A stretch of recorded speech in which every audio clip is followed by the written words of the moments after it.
Selamat pagi teman-teman, jadi kami dari kelompok 2 dengan saya sendiri, saya Gabriela Beriam Nenggolan.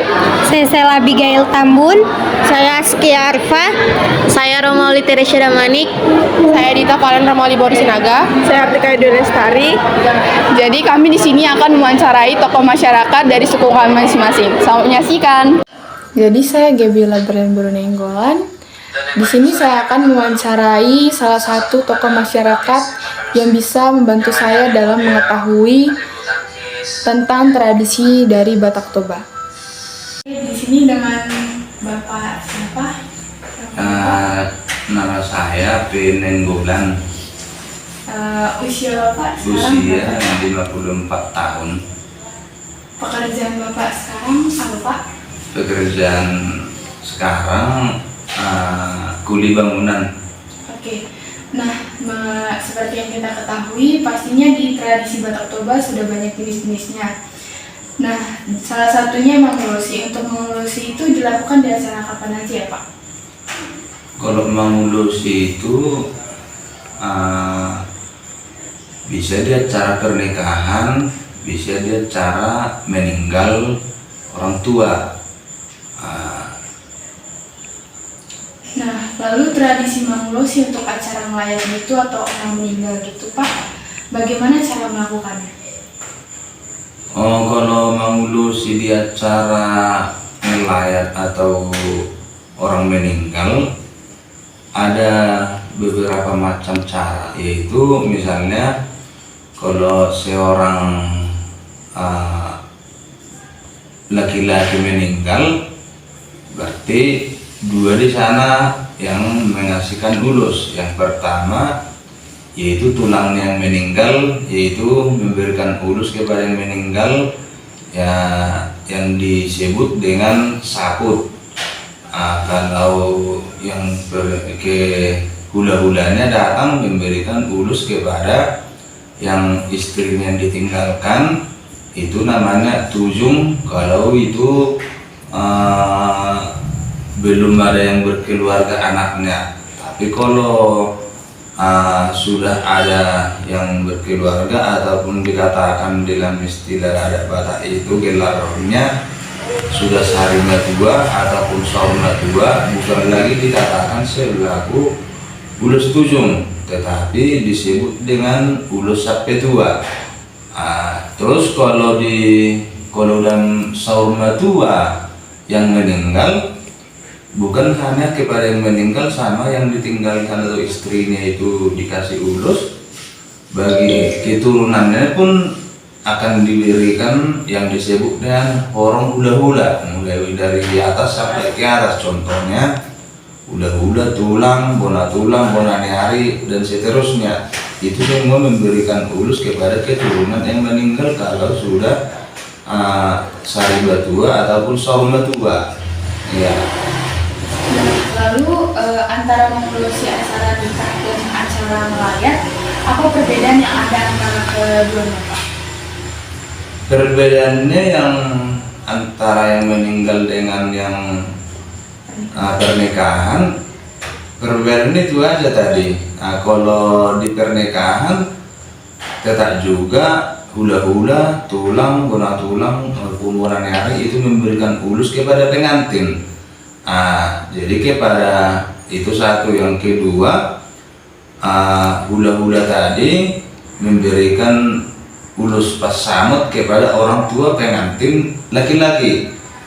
Itu bedanya. Sementara yang melayat tadi kan kalau laki-laki yang meninggal, contohnya yang kepada yang meninggal diberi ulus sabut oleh tulang yang meninggal. Kalau kepada istri yang ditinggalkan diberikan ulus tujung ataupun ulus sape tua, tergantung gelar yang disandang yang meninggal itu pada saat itu.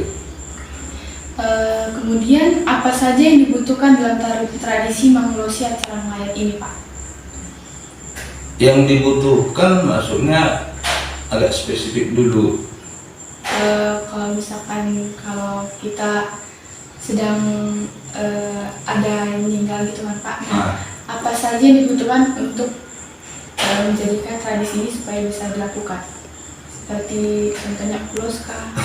Kalau itu tadi, kalau sudah misalnya sahur tua kan berarti di sana keluarga yang meninggal keturunannya bukan lagi bersedih, sudah menari, dan gondang pun sudah bisa di sana berbunyi, dipakai gondang. Yang kedua, ya jambarannya pun udah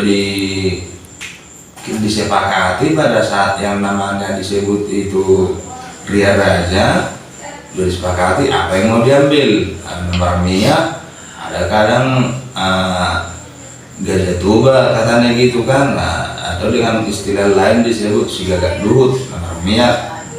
Jadi terus yang pihak hula-hula tadi itu dari bawah sampai ke atas, selain daripada membawa ulos, itu udah disepakati itu waktu Ria Rajanya itu berapa ulus contohnya dari tulang, berapa ulus dari hula-hula, sampai hula-hula nama-nama lagi, hula kosok, warna tulang, tulang gitu kan.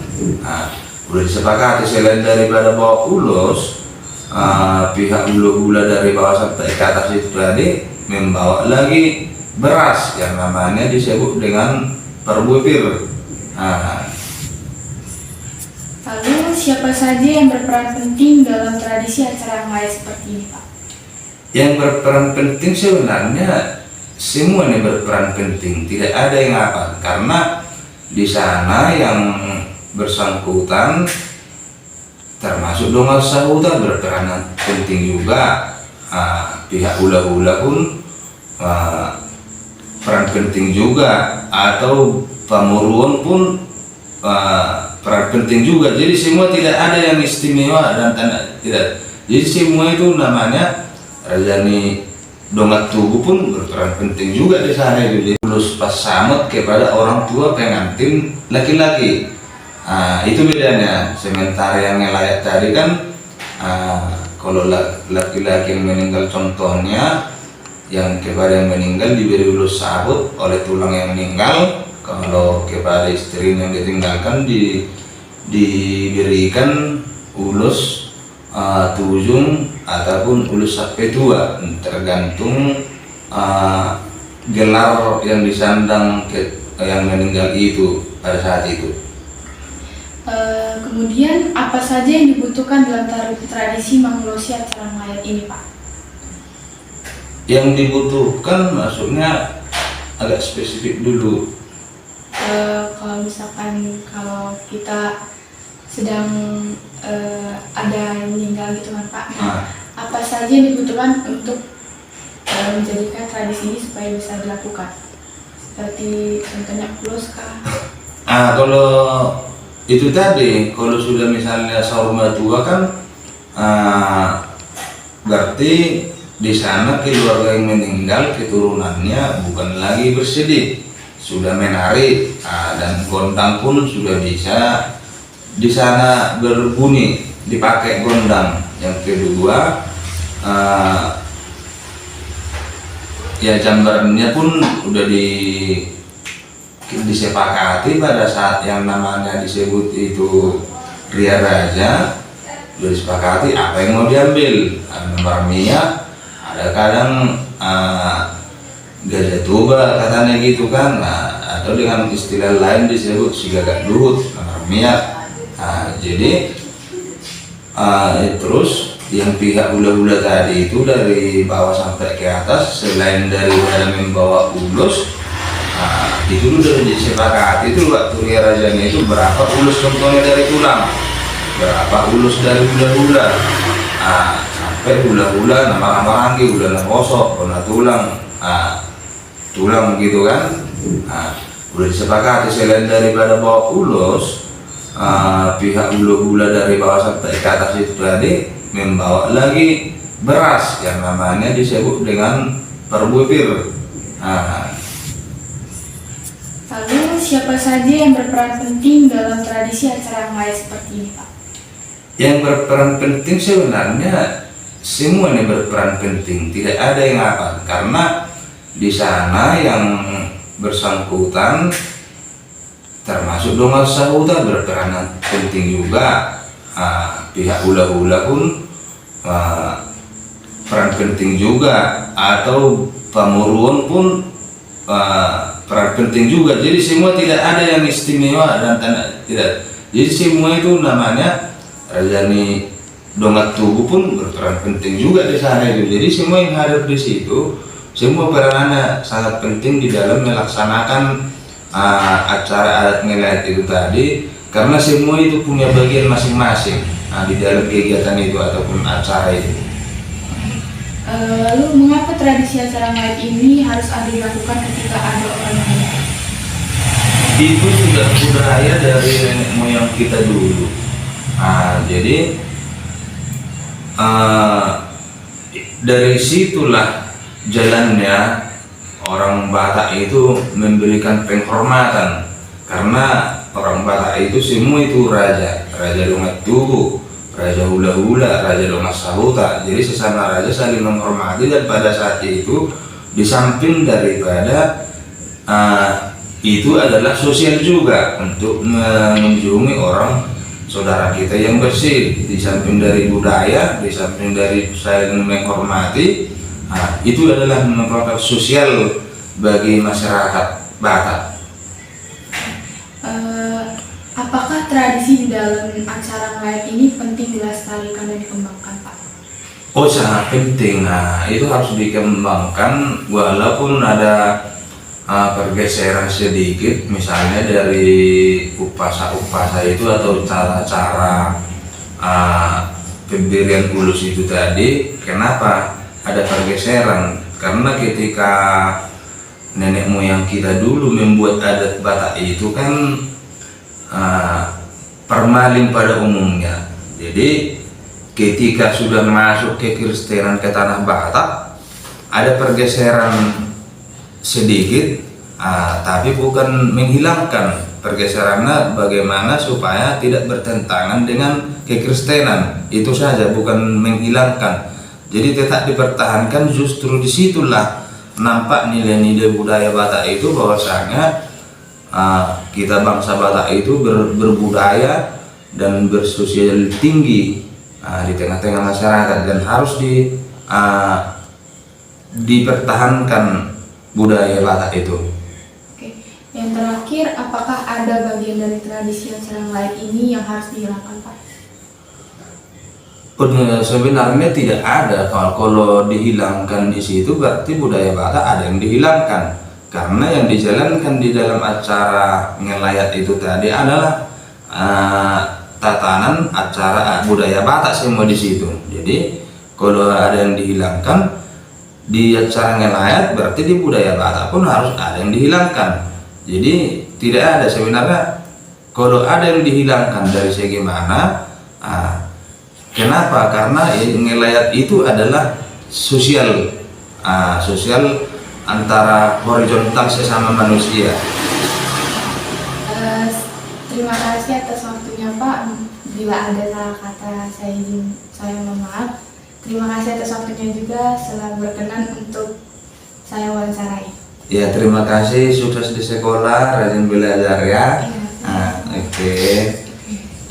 Sekian wawancara yang bisa saya lakukan. Jikalau ada salah kata, perbuatan maupun tindakan di dalam pengeditan video maupun pelaksanaan secara langsung, saya mohon maaf. Sekian dan terima kasih.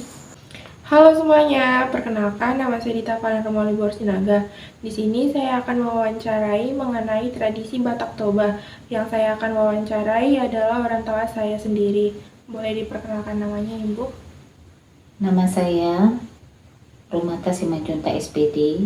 Tempat tinggal saya Jalan Siantar, Pasar Mentang, Dusun 9, Kelapa Tinggi. Saya berasal dari suku Batak Toba. Oke, kalau boleh tahu Ibu, tradisi apa saja yang udah pernah Ibu lakuin di dalam suku Batak Toba? Pada masyarakat Batak Toba, tradisinya banyak, khusus masyarakat Batak Toba. Di sini saya akan membahas salah satu daripada tradisi Batak Toba. Sebenarnya banyak tradisi-tradisi yang lainnya. Salah satu yang saya akan jelaskan di sini mengenai tentang perkawinan dalam adat Batak Toba. Bertemu seorang wanita atau yang dikenal dengan buru, pria dikenal dengan paranak, itu akan dipertemukan dan membentuk sebuah rumah tangga. Dalam adat perkawinan mereka, maka mereka nanti akan ada diberikan dari pihak parburu kepada pihak paranak itu dalam bentuk namanya ulos, di mana ulos ini dinamakan dengan ulos hela dan mandar hela, di mana ulos ini sebagai salah satu simbol untuk menyatukan keluarga yang baru dan sebagai simbol untuk menguatkan bahwa di dalam rumah tangga itu mereka sudah mendapat berkat atau dikenal pasu-pasu dari pihak buru atau perempuan kepada pihak menantunya laki-laki, dan diberikan juga nanti kepada kedua orang tua dari pihak laki-laki juga ulos, namanya ulos pasamot dalam adat Batak Toba.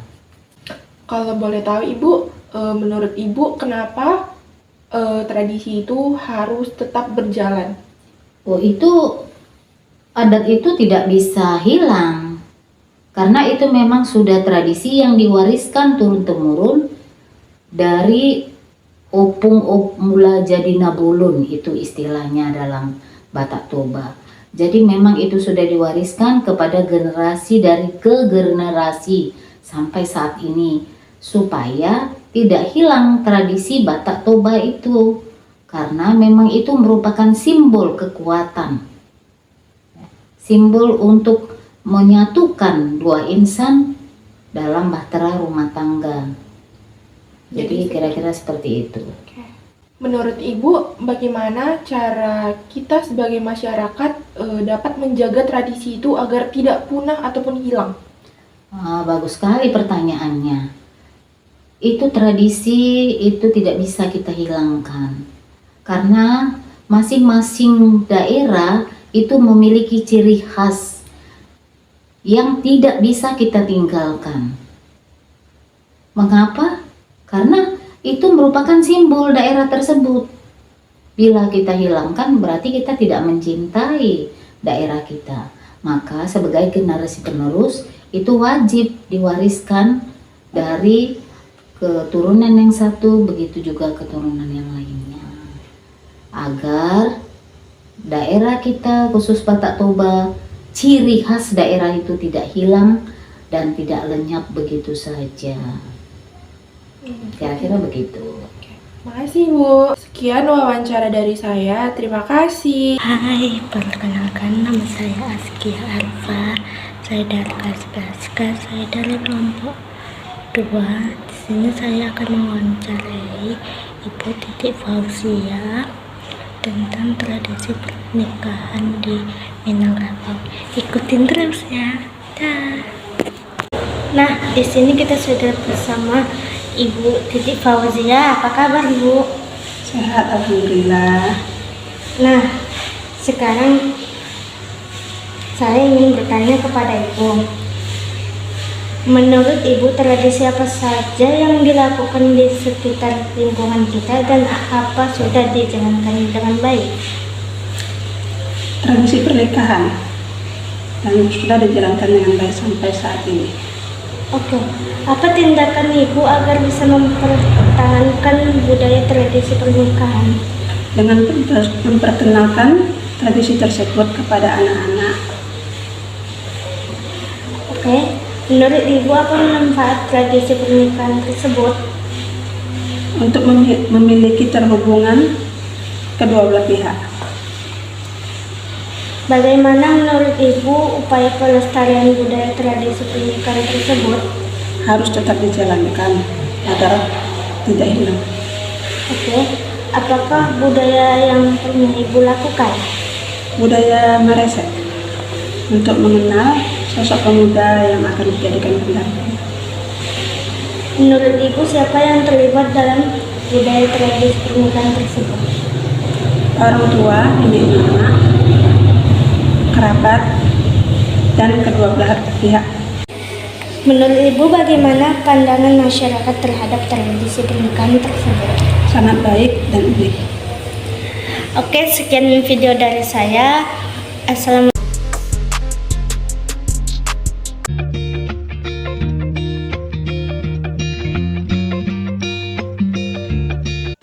Tradisi apa aja yang ada di adat Jawa? Tradisi sawalan itu terjadi saat keluarga bersalaman bersalaman Apa rumah adat Jawa? rumah joglo. Biasanya saat acara apa aja jika di situ? Di saat hari raya Idul Fitri, Bagaimana cara melestarikan adat Jawa? kita harus melaksanakan tradisi dari masyarakat.